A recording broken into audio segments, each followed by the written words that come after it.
Welcome back, everybody. Welcome back to part 2. So part 1 of my series was the full disassembly of the Switch Lite, and now you're here for part 2. Once again, this video is sponsored in part by Miriam, who sent me the shell and everything I need to do this. So let's get it assembled and let's complete this project.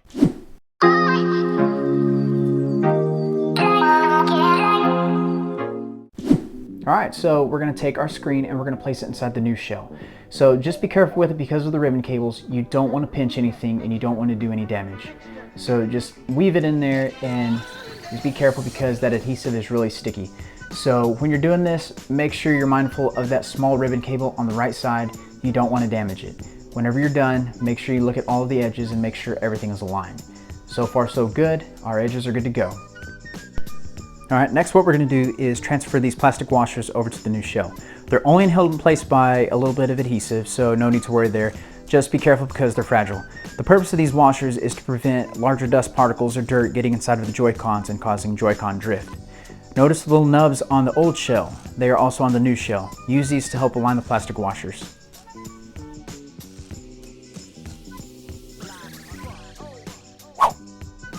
Alright, now it's time for our colored buttons.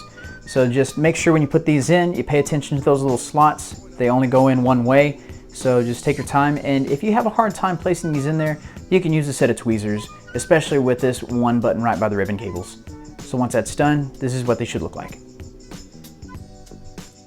All right, next we're gonna place in our silicone pad. They only go in one way, but an indicator you can use are these two little slots. They should be vertical. Next, you're gonna place in your plus button and its silicone pad.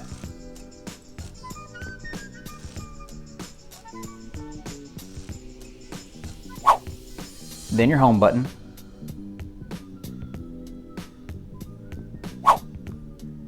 Your D-pad. The minus button.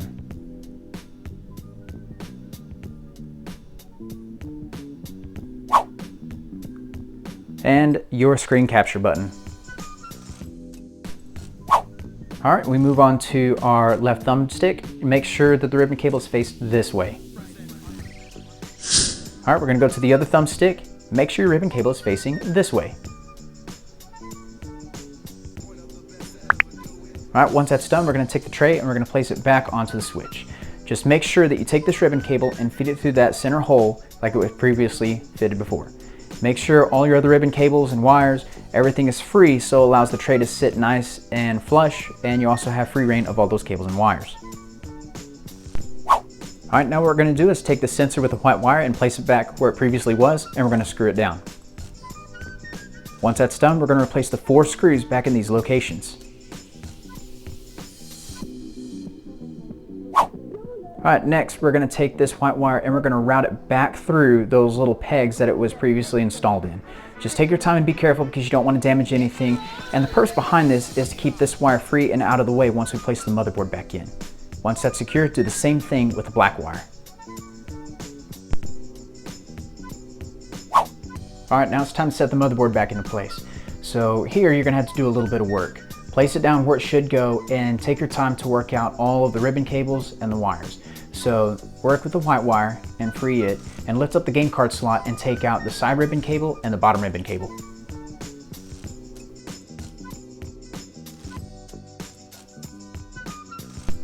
And once those are done, don't forget to take out the ribbon cable for the left thumbstick. Just in case that was a little bit hard to see, here's the 3 ribbon cables that should be work free. All right, now we're gonna replace the 3 screws back in these locations. It's to hold the speaker back into place as well as secure part of the motherboard back to the game. And now you're gonna place in this ribbon cable back into its slot, just shimmy it in and place the locking bar down, holding it in place. All right, now what we're gonna do is take these ribbon cables and place them back in their original positions and lock them into place. And this is kind of hard because of how short and stubby they can be and because you're working with the game card slot. But once it's done, this is what it should look like. All right, and if at any time you need to pause this and use this as a reference, please do so. Next, we're going to secure these 2 screws by the charging port. And this is what it should look like up close. Now we're going to replace these 4 screws by the headphone jack. Make sure everything's tight and secured. Looks good. Just make sure whenever you place your game card slot back down before you screw down those screws with the headphone jack that it sits nice and snug. Alright, now it's time to replace the screws in the game card slot. Only 3. Alright, here's another reference shot since we just put in about 7 screws. This is what it should look like. Alright, next we're going to reinstall the fan. So this one takes those 3 black screws that we previously removed and they're going to go in these locations right here.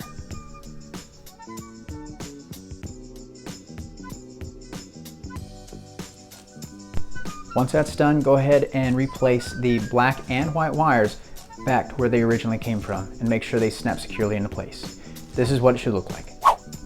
Alright, next we're going to place the heat pipe back down. So what I like to do is align the top of it. It only fits in one way.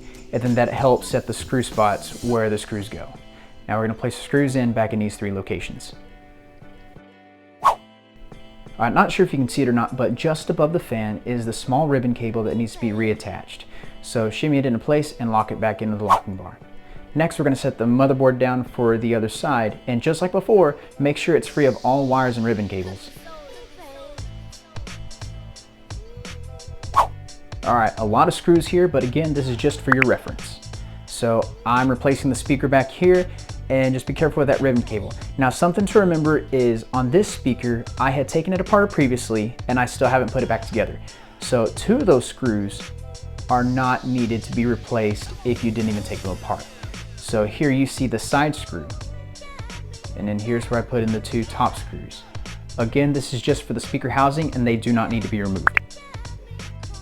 Alright, so what we're going to do here is take this small ribbon cable and place it back in and lock it into place.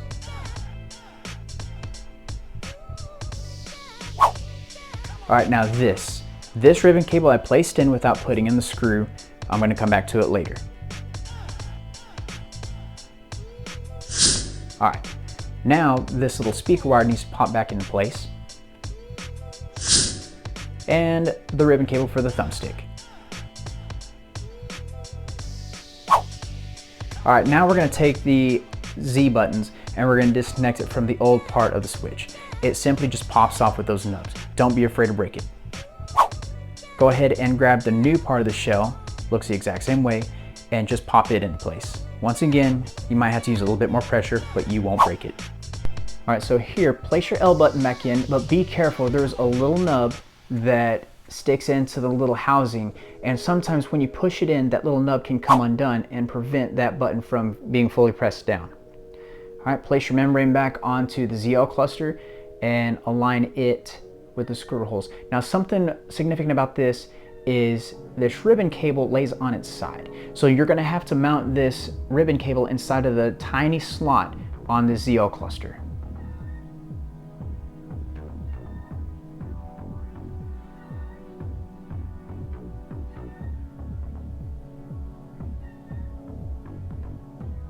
And make sure all your buttons still push down just fine. Alright, that's what it should look like. You're gonna have to move it to put in the screws, but I figured I'd show you as a reference.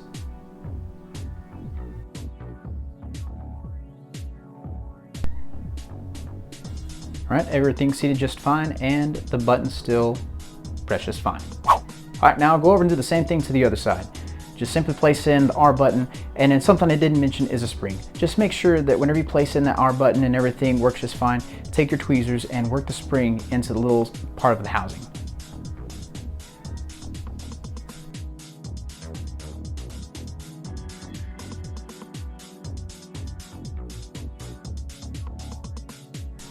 Alright, get in a couple test presses to make sure it works just fine, and then take your ZR cluster and place it back on and screw it into place.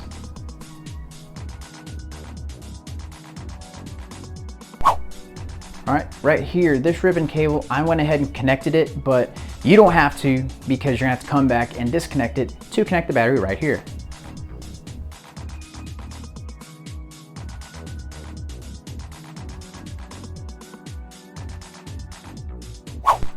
Alright, there's 2 screws right here that need to be replaced. So I went ahead and placed those back in there. And then I jumped to the other side and placed the screw back in on the motherboard side that I'd forgotten about. Once again, this is just a reference. Alright, right here in the middle next to the fan is another screw that needs to go into place. So far, this is what it should be looking like. All right, now remember earlier I'd mentioned this cable that I'd forgotten about having a screw under. So I went back here and replaced the screw. All right, now it's time to put the battery back in. Place the battery back in the tray and disconnect the cable if you connected it, and then replace the connector by simply just pressing it down.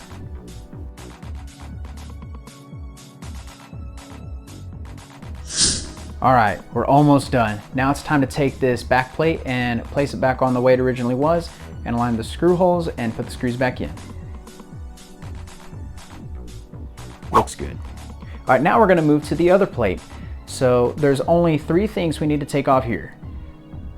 First, we're gonna start with the game card slot, take off the middle bracket, the SD card bracket, and these membranes. You won't need the buttons because there's new buttons in the package. All right, so now we get our new back shell, and we're gonna start with the game card slot. So place it in there and make sure everything fits nice and snug. There's no burrs or nicks or anything preventing it from operating correctly. Make sure the outside fits as well, and take that locking bracket and place it on and screw it into place. Do the same thing with the micro SD card. Place the bracket into place for that one as well.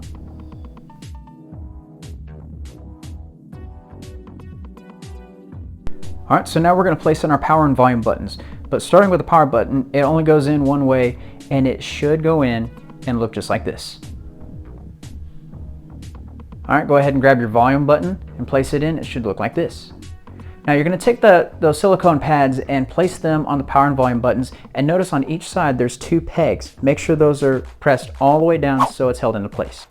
All right, now it's time to assemble the back plate back onto the original console.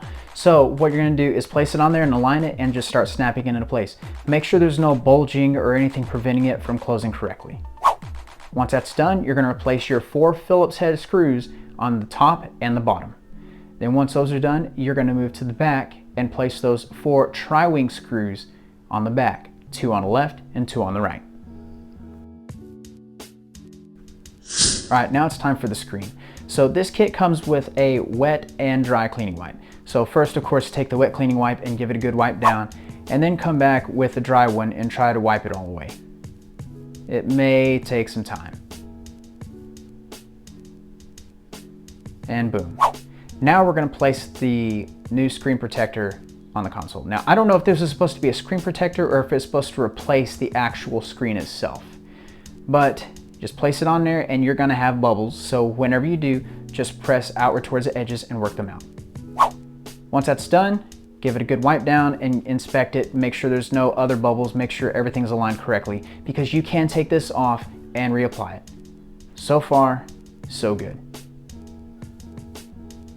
And do a once over. Make sure everything fits nice and snug. Make sure there's nothing out of place, and everything looks good. Everything checks out.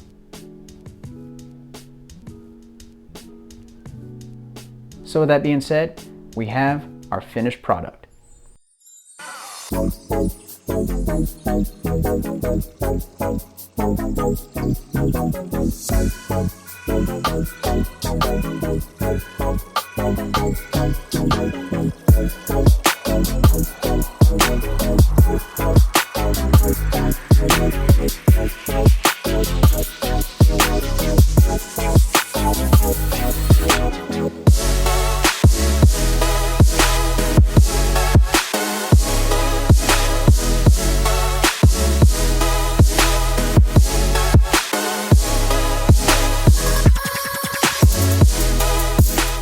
And we're done.